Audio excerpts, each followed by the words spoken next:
Assalamualaikum warahmatullahi wabarakatuh. Perkenalkan, nama saya Satrudi Mas Wicaksono dari kelas 12 PDP 2 dengan absen 32. Di sini saya akan mempresentasikan mengenai laporan novel saya dengan judul Gadis Kretek. Di sini siapa yang tidak mengetahui mengenai serial Netflix terbaru dengan judul Gadis Kretek yang diperankan oleh Dian Sastrowardoyo, Aryo Bayu, dan Arya Soloka. Ya, serial Netflix tersebut adalah adaptasi dari buku karya Rati Kumala dengan judul yang sama, yaitu Gadis Kretek. Di sini saya akan menjelaskan mengenai identitas buku novel berjudul Gadis Kretek. Judul bukunya yaitu Gadis Kretek dengan nama pengarang yaitu Rati Kumala. Pertama kali diterbitkan pada tahun 2012 di kota Jakarta.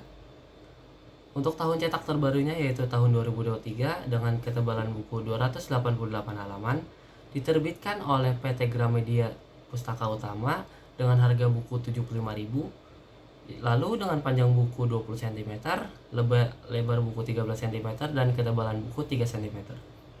Di sini saya akan menjelaskan mengenai sistematika novel Gadis Kretek. Pertama kali dibuka dengan sampul buku, dilanjutkan dengan lembar judul, lembar sanksi dan undang-undang hak cipta, dilanjutkan lagi dengan lembar judul, identitas buku, lembar penghormatan tokoh, dan lembar peringatan bahaya merokok. Judul dibuka dengan Jengya, dilanjutkan oleh Sigaret Kretek Jagat Raja. Yang ketiga yaitu Klobot Jojo Bojo. 4. Romaisa. 5. Merdeka dan Proklamasi. 6. Kelambak Menjanjap Mendak isi 100 batang. 7 yaitu Tingwe. 8. Kretek Gadis. 9. Kudus. 10. Dasyah dan Suraja. 11. Jagak. 12. Kretek Bukit Kelapa. 13 yaitu Rokok Kretek Arit Merah. 14. Gadis Kretek. 15. Arum Cengkeh. Lalu dilanjutkan dengan profil penulis, lembar reaksi, dan sampul belakang novel. Lalu selanjutnya saya akan menjelaskan mengenai sinopsis novel Gadis Kretek. Gadis Kretek menceritakan kisah lebas seorang perempuan muda yang berusaha menguak misteri di balik kematian ayahnya, Suraja, pemilik pabrik rokok Kretek Jagat Raya. Lebas dibesarkan oleh bibinya, Bu Farida, setelah sang ibunya meninggal saat melahirkannya. Lebas tidak pernah mengenal ayahnya dan hanya memiliki sebuah kotak berisi foto dan surat-surat dari Suraja. Setelah Suraja meninggal, Lebas menemukan surat wasiat yang memintanya untuk mencari Dasyah, seorang perempuan yang pernah dekat dengan ayahnya. Lebas pun memulai perjalanannya untuk menemukan Dasyah dan mencari tahu tentang masa lalu ayahnya. Pencarian Lebas membawanya ke berbagai tempat, termasuk ke pabrik Jagat Raya dan ke masa lalu Suraja. Di sana, Lebas bertemu dengan berbagai orang yang memiliki hubungan dengan ayahnya, termasuk Arum, anak perempuan Dasyah, dan Karim, sahabat Suraja. Lebas perlahan-lahan mulai mengungkapkan rahasia tentang ayahnya, termasuk kisah cintanya dengan Dasyah dan perannya dalam membangun Jagat Raya. Lebas juga harus menghadapi berbagai rintangan dan bahaya dalam usahanya untuk menemukan kebenaran.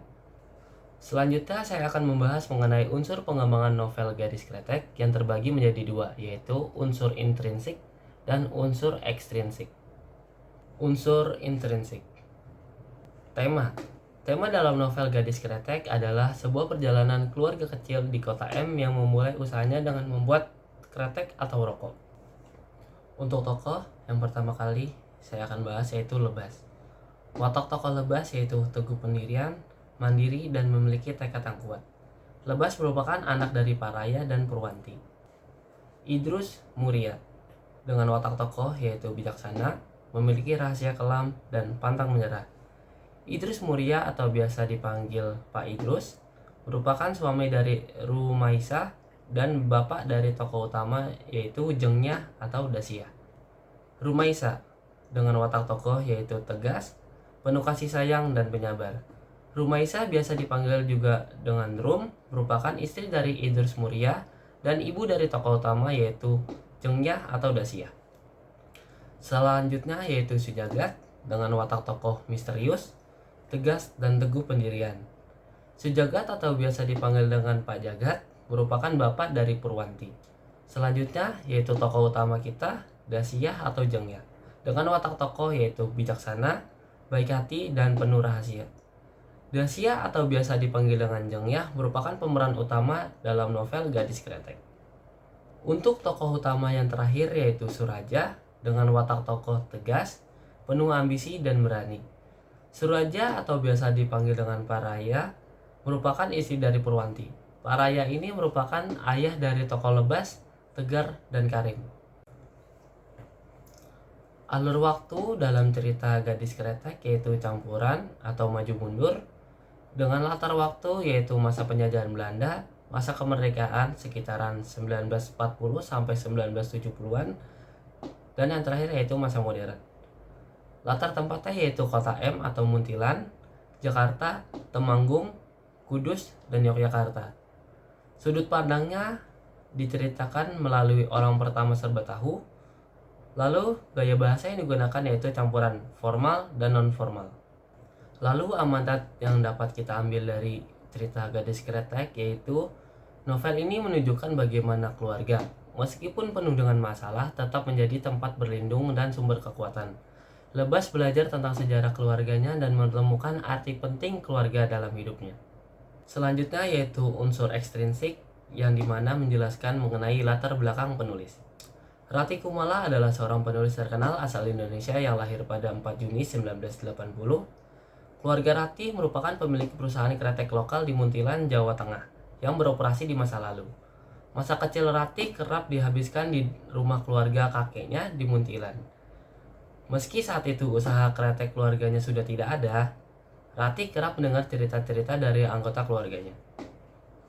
Latar belakang itulah yang menginspirasi Rati untuk menulis novel tentang industri rokok kretek di masa lalu yaitu Gadis Kretek.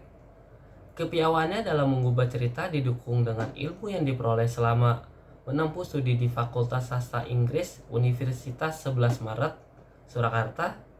Rati memulai karir sebagai penulis dan menerbitkan novel pertamanya dengan judul Tabula Rasa pada tahun 2004. Melalui novel Tabula Rasa, Rati mendapatkan penghargaan sebagai pemenang ketiga sayembara novel Dewan Kesenian Jakarta atau DKJ tahun tersebut. Yang terakhir yaitu sasaran novel Gadis Kretek. Sasaran novel dari Gadis Kretek ini yaitu dewasa muda yang berumur lebih dari 21 tahun, pecinta novel romantik, dan juga pembaca yang menyukai novel dengan sentuhan budaya Indonesia yang kuat. Baik, kita sudah mencapai bagian akhir yaitu kesimpulan, saran, dan penutup.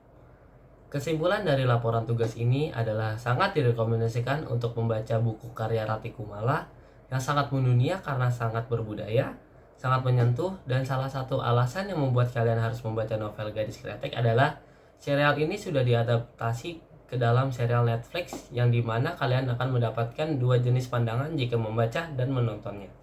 Saran saya untuk novel Gadis Kretek yaitu lebih diperjelas saja dalam alurnya karena ada beberapa perubahan alur secara tidak sadar saat membaca. Seperti transisi dari masa penjajahan menuju masa kini. Demikian presentasi ini saya buat. Terima kasih kepada semua pihak yang telah membantu saya dalam proses pengerjaan laporan ini. Saya sangat mengharapkan kerjasama bagi semua pihak untuk saran dan kritik demi penyempurnaan laporan selanjutnya. Cukup sekian presentasi kali ini mengenai laporan novel Gadis Kretek. Kurang lebihnya mohon maaf. Saya, Satrio Dimas Wicaksono, pamit undur diri. Terima kasih. Wassalamualaikum warahmatullahi wabarakatuh.